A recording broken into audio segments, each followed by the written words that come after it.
শুভরাত্রি বন্ধুরা, যারা যে নিম পাতা ভেজে অবশ্য খান, কিন্তু যেরকম কুচি কুচি করে কেটে চালের গুঁড়ি দিয়ে বড়া বানিয়ে খান না। এখানে দিয়েছে চালের গুঁড়ি, লবণ, হলুদ, মরিচ, তারপর একটু কালো জিরো আর একটু ধনে গুঁড়ো দিয়েছি। আজকে নিম পাতার এই যে আমি বড়া বানাচ্ছি, দেখেন।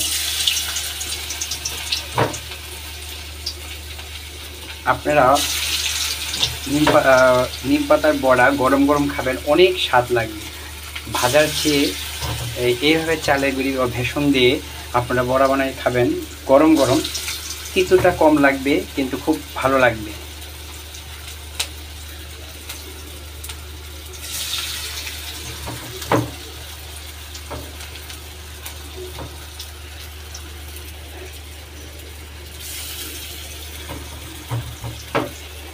যারা এখনও এইভাবে নিম পাতার বড়া খান নাই, তারা চালের গুঁড়ি, তারপর কালো জিরে, ধনে গুঁড়ি, লবণ দিয়ে এইভাবে গরম গরম করে ভেজে খাবেন, দেখবেন অনেক ভালো লাগবে। যাদের চুলকানি অ্যালার্জি হয় অবশ্যই নিম পাতা খাবেন, রক্ত ক্লিয়ার হবে, ভালো লাগবে।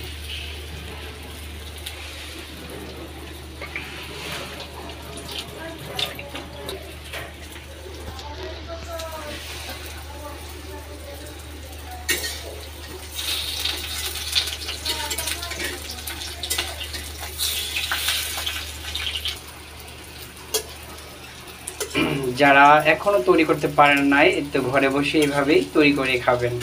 সবার জন্য শুভকামনা, সবাই ভালো থাকবেন এবং আমাকে সাপোর্ট করবেন, আমি যেন এইভাবেই আপনাদের কিছু কিছু মাঝে মধ্যে দেখাতে পারি। শুভরাত্রি।